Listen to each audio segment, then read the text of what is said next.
Hello everyone, and how are we all doing there?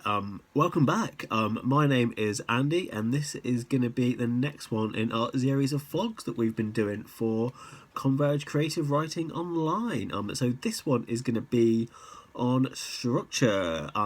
So you should have read the lovely post over on the website from Dr. Kenwright.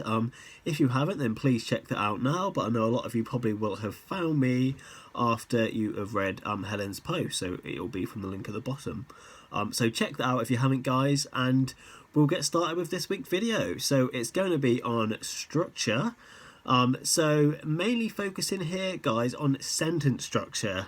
Helen's going to have talked a lot more about sort of the wider variety of structure, but we're just going to sort of focus a bit on sentence structure here with a little bit of a different format this week, guys. So let's see how it goes. So sentence structure.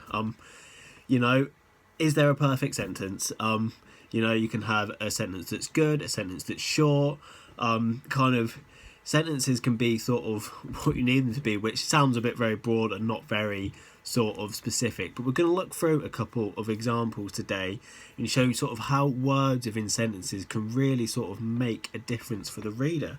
So I've got a couple of quotes from some text this week, guys, so a little bit different, some examples. I thought since we were doing sentence structure, it'd be good to kind of specifically look at some sentences. So right then, guys, so we have got a brand new angle for you here, so you won't have to look at me for a few moments in time. I'm just going to quickly run through this quote for you here. I won't let you know where it is from straight away, so if you want to try and have a guess at where it's from, and I will let you know at the end. So let's get to it. The pigs begin living in the farmhouse, and rumour has it that they even sleep in beds, a violation of one of the 7 commandments. But when Clover asks Muriel to read her the appropriate commandment, the two find that it now reads, "No animal shall sleep in a bed with sheets." Squealer explains that Clover must have simply forgotten the last 2 words. So that was Animal Farm, guys. That was from Animal Farm, written in I've lost the date. This is not good. This is not good. I haven't got the date, guys. It was written by George Orwell. I believe it was 1945, but feel free to correct me if I'm wrong on that. But that is what my memory is telling me at the minute. So with that quote there, guys, what I want to kind of highlight is the importance of how each sort of word plays a vital role in a sentence. So, guys, the sentence structure is being used to illustrate the mounting corruption that is going on. So the simple addition of 2 words with sheets completely transforms that sentence. So if we go for that again, no animal shall sleep in a bed. That's kind of a clear, direct statement. No animal is going to go within a bed. But then when you add the with sheets to it at the end, it completely transforms that sentence. No animal shall sleep in a bed with sheets. But it means they can more than happy sleep in there, but just without the sheets.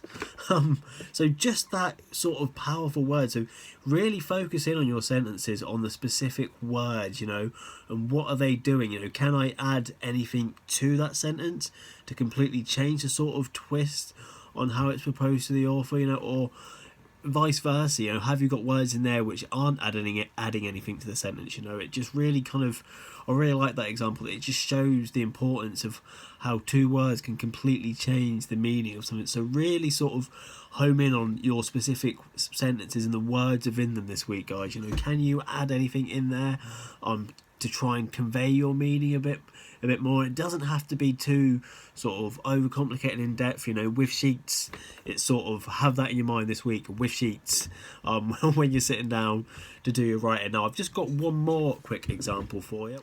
So the other quote I've got you is from To Kill a Mockingbird by Harper Lee. So this is quite a short one, guys, so I'm going to go ahead and quickly read this one out for you. I'm not going to flip to the fancy new angle that we were doing earlier, so I'm just going to read this one out quickly for you guys.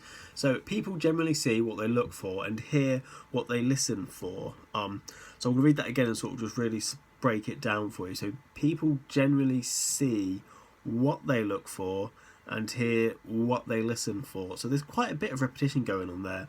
We've got the what they repeated at the start and the second half of the sentence, and we've also got the for at the end. And it's interesting that she's also chosen to have this all as one sentence and break it up.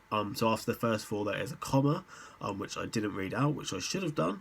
And instead of having two separate sentences, she's really highlighting the power of what she's trying to say here as well with the repetition. So what she's trying to say is people see what they look for. So rather than just taking in what's in front of them, they're already looking for something in their mind, so that's what they see. They're seeing what they're looking for. And the same with hearing, you know, rather than absorbing all their surroundings and all the cacophony of noises and voices that are around them, they're just hearing what they want to hear, basically. And the power of the repetition is what really sort of drives that in the sentence for the reader. And that you know, if you just had people generally see what they look for and you moved on to something else, it probably wouldn't have had as much as an effect. So that's just kind of to highlight the power of repetition, guys, and how sort of important that can be for you. And just one little bit I want to highlight too as well. So at the end she's got the for, so she says what they look for and what they listen for. So having a word at the end, or a couple of words at the end or the start of a sentence, is what is known as an anaphora device. So that's another new one for you today, guys. So I will pop that word up. Hopefully it should be appearing right around here. Sorry if it's not and it has gone completely somewhere different. So an anaphora device is technically, it's not technically, it is a technical term just to show the rhetorical repetition at the end or the start of a sentence. I couldn't get what I was going to say then, guys. Completely lost it. So it's often used in poetry. So you could have how poets tend to use it is they might start off each line with something like I remember. So I remember such and such. I remember something, and it really creates sort of a rhythm and a powerful use of the repetition there for the reader. So that might be something that you guys want to try this week. So for all you poets out there, I know we've got a few of you in class. And if you're not, just give it a go. And I remember it's quite a good one to do, actually. It's quite fun. You can sort of pick a little period in time or a memory, and you can sort of explore that with each individual line. So I remember da da da da da da. That was incredibly detailed, wasn't it? Da da da da da da. But yeah, so what I'm just trying to say here, guys, is the power of repetition within your sentences. So just the main bits to take away from today's vlog.